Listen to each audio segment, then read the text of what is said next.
तर श्रावण सोमवार पहिला आणि नागपंचमी तर सगळं असं दोन्ही एकत्र आले. तर तुम्हा सर्वांना नागपंचमीच्या आणि पहिल्या श्रावण सोमवारच्या शुभेच्छा.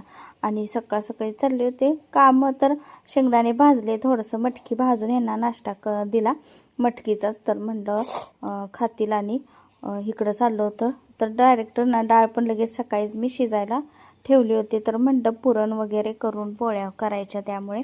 आणि देवपूजा आवरली बरं का. तर देवपूजेचं जास्त काय मी व्हिडिओत घेतलं नाही. तर पहिला सोमवार त्यामुळे थोडंसं अभिषेक वगैरे हे सगळं होतं, पण फास्टमध्ये आवरलं. व्हिडिओ करत बसलं की वेळ लागतो त्यामुळे. आणि रांगोळी अशी आखून छान अशी सुट्टी होती, पोरे घरात होत्या तर काढली होती. इकडं आमटी डाळ शिजली की लगेच आमटी फोडणी टाकली, कणिक वगैरे मळली होती. आणि ह्यांचं थोडंसं व्यायाम चालू आहे, म्हणजे इकडं तिकडं चालायचं चालू होतं.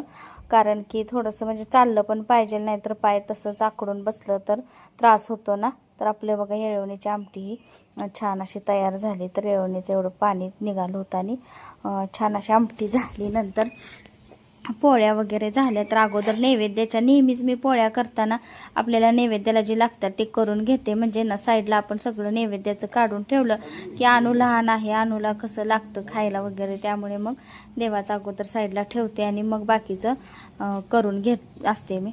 आणि नैवेद्य पण केले छोटे, आणि इथं पुरणाचे दिंडे करायचं माझं चालू होतं. लागले तर गरम गरमच आता करूया आपण. तर थोडंसं असं की नाही, तर पुरणाचे दिंडे ह्याला म्हणतात बरं का. तर पाणी इकडे उकळायला ठेवले आपल्याला, आणि हे असं आपल्याला करून वाफवायचं आहे. आणि आपल्याला जास्त आवडीनुसार करायचं. तर असं चाळण घ्यायची. तर चाळणीला थोडं तेल लावून घेतले आणि हे असं दिंडे ह्याच्यात ठेवायचं. आणि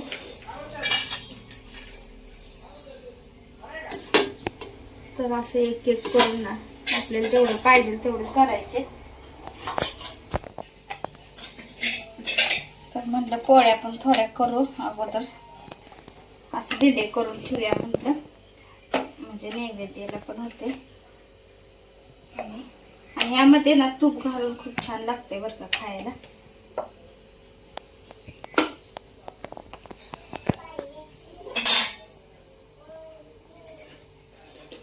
तर आता हे काय यांना तर आवडायचंच नाही, यांनी नाही असलं काय खात. आता पोरीच खातील, मग आता तेवढंच एक एक सगळ्याला करायचं आता. आणि गाईला एक आपलं.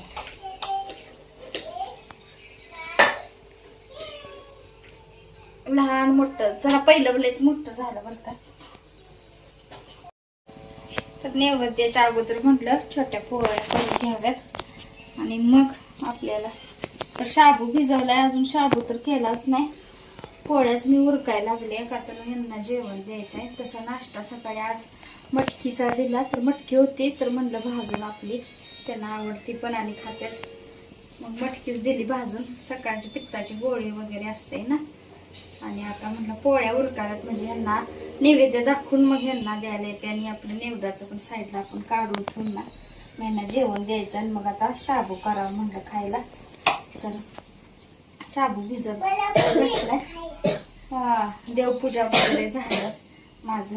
आणि आज थोडंसं बारीक पाऊस पण यायला लागलाय. आज थोडं गारठ आहे, म्हणजे ऊन नाहीये पडलेलं, थोडं अगदी बारीक सकाळ दरम्यान चालूच आहे, नुसतं येते जाते. तर पोळ्या अगोदर केल्यानंतर केली मी उपवासाचा शाबू वगैरे माझं करायचं चाललेलं होतं. तर उपवास होता त्यामुळे इकडं पूजा नैवेद्य दाखवला, सगळं झालं. आणि नंतर मग शाबू करायला घेतला. आणि नंतर संध्याकाळी आम्ही थोडंसं फेर धरायचं वगैरे असं ठरवलेलं पण होतं. तर म्हटलं अगोदर देवाला जाऊन येऊया आपण. तर थोडंसं म्हणजे वेळच तसा झाला म्हणा. तर इकडे हे चाललंच होतं अजून करायचं. नंतर मग मी गेले देवाला का, तर म्हटलं आता सकाळी सगळं घरात आपलं झालेलंच होतं. तर म्हणजे खाऊन जाणं बरोबर नाही, पण तरी पण म्हटलं असू दे. का तर काय होते, मंदिरामध्ये सुद्धा खूप गर्दी असते, सकाळ सकाळची पण असते. पण मला वाटलं दुपारी थोडी कमी असेल, तर नाही, दुपारी सुद्धा भरपूर अशी गर्दी होती. मी मंदिरात गेले तर मग म्हटलं चला शाबू पण केला. आणि जास्त काही ही करतच बसले नाही, फक्त मिरच्या टाकल्या, बटाटा वगैरे काही टाकत बसले नाही. मिरच्या टाकून शाबू फक्त टाकला आणि असं केलं. तर किचन आवरायचं अजून राहिलं होतं, सगळं राडा तसाच होता. तर सगळं एकदमच करायचं घातल्यामुळं म्हणजे गोंधळ उडतोच की. आणि नंतर सगळं नैवेद्य वगैरे दाखवला. नंतर मग तयार झाले. अनुला पण तयार केला, अनुला पण यायचंच होतं. तर सगळीच आम्ही चालत, तिथं जवळच मंदिर आहे तर तिथं म्हटलं महादेवाची पूजा होती आणि वारूळसुद्धा आहे तिथंच. तर म्हणून आवरून असं चाललो होतो. आणि अक्षू म्हणते फक्त बॉटलच घेतली आणि ताट दिले तिच्याकडं म्हणून हसायला लागलो होतं. आणि इथं नागोबा असं मांडलेलं होतं ना, तर इथंच पूजा केली. काय झालं, वारूळ जे होतं ते परवा सगळी तिथं झाडं लावलेत आणि ते सगळं वारूळचं काय माहिती सगळंच गेलेलं आहे, तिथं नव्हतंच. आणि माझ्या पण लक्षात आलं नाही की नाही आहे म्हणून. आता येते कायम मंदिरात, खरं एवढं कशाला बघतोय. तर सगळीकडेच मग आता म्हणलं आलोय, देवांच्या पाया पडलो. तो रानू तिथं पडलीच, का तर ड्रेस होता मोठा, पायात अडकून तिथं पडली. तर मंदिर तर बंदच होते म्हणा, तर बाहेरूनच असं सगळी नैवेद्य ठेवत होते. तसंच नैवेद्य ठेवला, पाया पडले.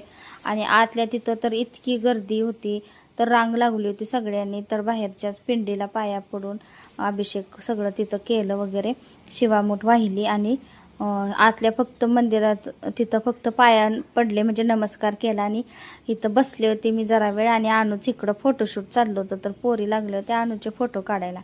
आणि हे बघा, अनुला मध्ये उभा करून परत संध्याकाळी असा फेर आम्ही धरला होता. तर इथं गाणी लावली होती बरं का, पण काय झालं, कॉपीराईट येईल त्यामुळे आवाज काढला.